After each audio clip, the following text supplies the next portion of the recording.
Hello, and welcome to CECL Radio, a chance to talk through all kinds of topics about CECL. I'm Susan Weber, and I'm joined today by Rob Smalley, principal and leader of our financial services practice group. Hi, Rob. Hey, Susan. Glad to be here. Always glad to be talking CECL with our very own CECL Sue.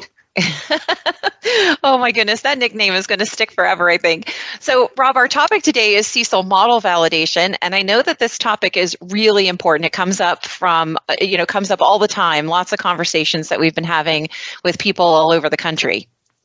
Absolutely. We've been completely engaged in CECL since really prior to 2016 when the pronouncement came out. But it really wasn't until the last couple of years that validation became such a hot topic. I think there is still a lot of mystery behind it in the work we've done in the last couple of months, really being consumed by CECL with the adoption and, helping folks with adoption entries and reviewing their calcs and, helping our public companies through the disclosure in the first Q, which could probably be a podcast on its own. A big effort, right? A big effort. Behind the scenes, there's always these questions about validations. And I think hopefully we can shed some light on that today and really ask ourselves, the question and answer the question, why is model validation so important and what's expected from it? That's a great question. It is one we get a lot. So this is the way I kind of think of it. A robust and holistic model validation is really what is on the table here. And it helps management as well as model owners and operators in three really critical areas. The first one is it helps them achieve required independence over the validation. And that independence is a requirement, and it's really tough for a lot of institutions to get some full independence around that calc. The second thing is it helps them meet expectations for what we call robust challenge, right? So this is management's ability to really dig deep into the calculation and question and provide a lot of question around it. And sometimes that is very difficult in organizations. And then the third thing is to prepare the entire organization very well for regulatory exams and audits. And, that one bears repeating, right? You get a lot of value from these holistic reviews, and that will save you time in the long run. Yeah, absolutely. Certainly these three areas that you spoke about, they're going to get a lot of regulatory and audit scrutiny. Mm-hmm. Certainly as we've spoken to folks, there still seems to be some questions about whether validations are required and what the expectations for independence in terms of who can perform these validations. Can you tell us? Can you clarify those two areas for us? I certainly can try. Yeah, I'll certainly try. So I guess what I would say is model validations are a regulatory requirement. That doesn't mean that your auditor isn't also asking. And in many cases, it actually eases some of the burden for the auditors. They still have to tick and tie things for themselves, but it is a regulatory requirement first and foremost. The expectations for what constitutes a validation are spelled out in interagency supervisory guidance for model risk management. And when I say interagency, I mean all of them, right? It's that whole alphabet soup. It's OCC, FDIC, FRB, as well as NCUA. So just for folks listening who might not be familiar with all the acronyms, that's Office of the Comptroller of the Currency, the Federal Deposit Insurance Corporation, the Federal Reserve Board, and the National Credit Union Administration. They've all endorsed this expectation for model risk management.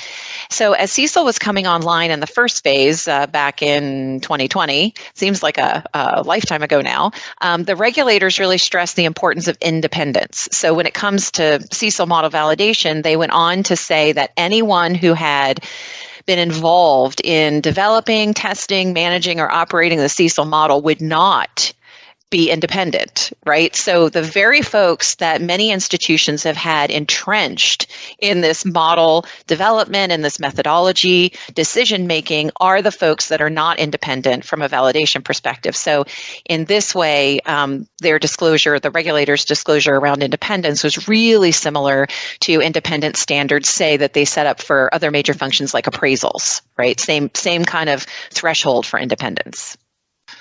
Is it safe for an institution to go out into the market and assume that all validations are the same and that all the requirements will be met and that it'll meet the objectives of the regulatory statute?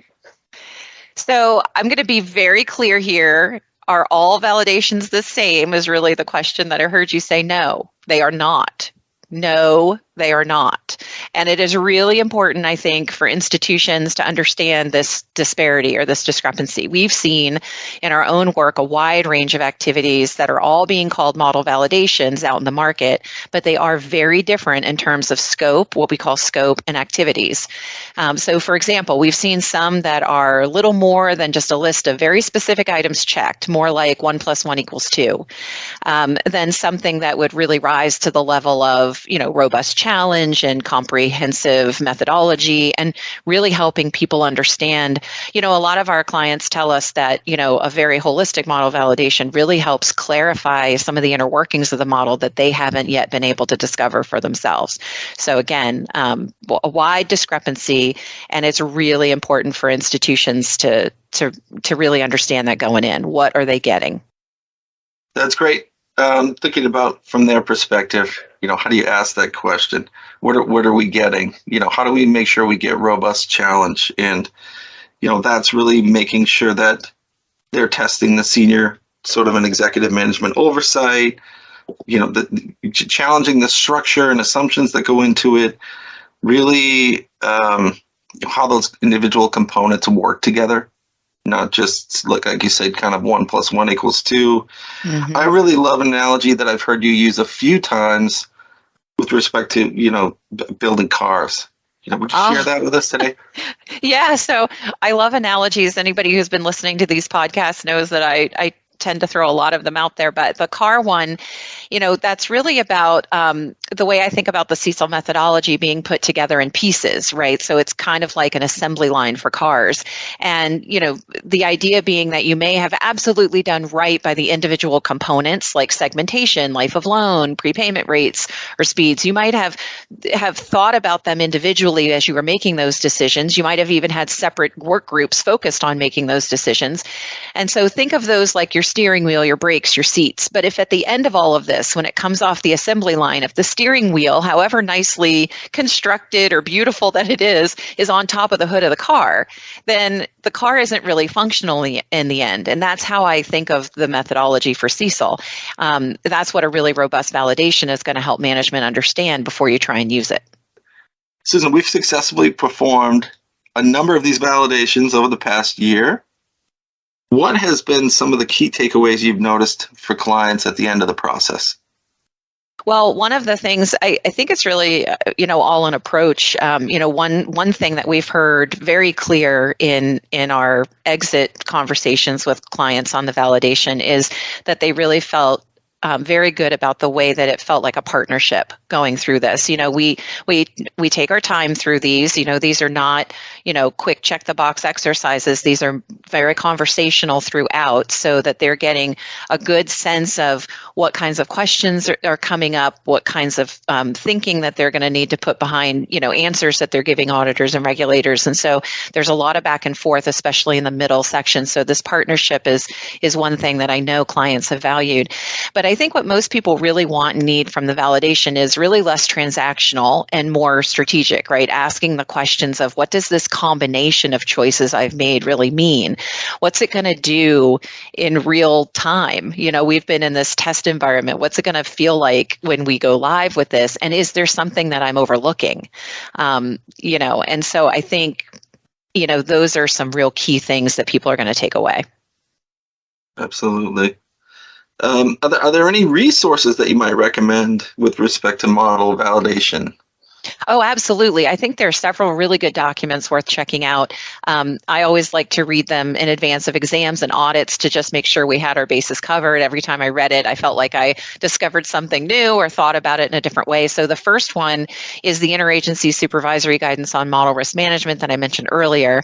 The second one is the OCC's Comptroller's Handbook for the Allowances for Credit Losses, and that was put out in April of 2021.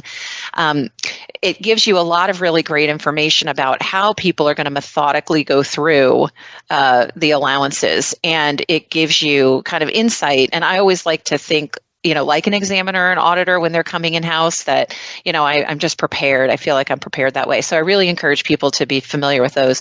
And they can find these documents through Google search or by going to the OCC's website, which is occ.treas.org, and searching for them there. Well, we've covered a lot of topics today.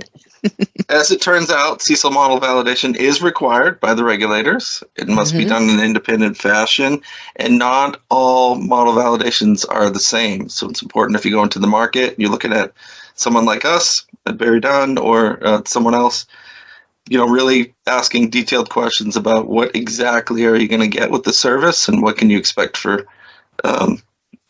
ways that will interact with your team, and what sort of deliverables we'll get at the end. Really important stuff. Quick invitation to our listeners to submit any questions or comments to our Ask the Advisor feature, or reach out to Susan or me, and we'll provide some links to those things in the podcast description. Thank you so much for joining me today, Rob. This was really fun and an important conversation I know we've wanted to have for a while. And thanks to our listeners. We hope you'll join us again. Be sure to check out our other CECL Radio podcasts on YouTube. Thank you for joining us.